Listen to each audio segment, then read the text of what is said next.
God is as close as your next prayer. Prayer is the weapon that God has given His children to wage war in the heavenlies.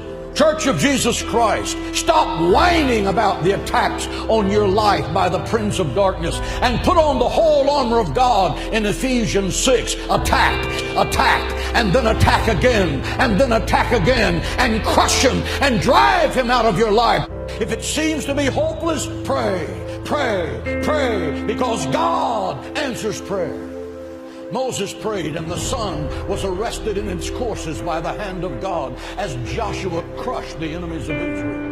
Elijah prayed, and forked tongues of fire laced across the heavens and consumed the sacrifice soaked with 12 barrels of water. Hezekiah prayed, and 185,000 Assyrians that surrounded Jerusalem, promising to slaughter every Jew in the sacred city. The next morning, Hezekiah rolled out the letter that General Sennacherib had sent to him, mocking his God and mocking the people of Israel. He pulled out his secret weapon, prayer. He laid that letter before the Lord and said, God, your honor is at stake. Let God arise and let his enemies be scattered. Your word said, he that keepeth Israel neither slumbers nor sleep.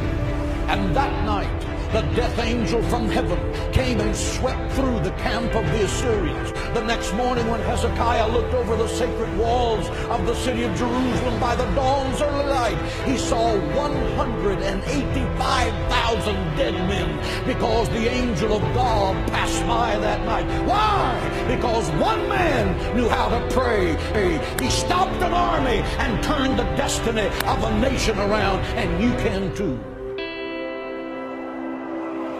Because Satan is a defeated foe. Christ has given you the keys of death, hell, and the grave. You are a child of God, and the royal blood of heaven is flowing in your veins. You are destined to be more than a conqueror through Christ.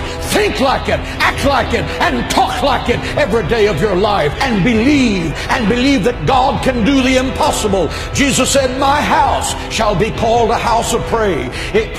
If you want power with God, learn to pray. If you don't know how to pray, you will never be successful. I have preached the gospel of Jesus Christ for 44 years. Why did it happen? It happened because my mother went to war with the devil for my soul in her prayer room, and the devil lost. She prayed me out of the fires of hell and into the gates of heaven. Prayer works. Try it.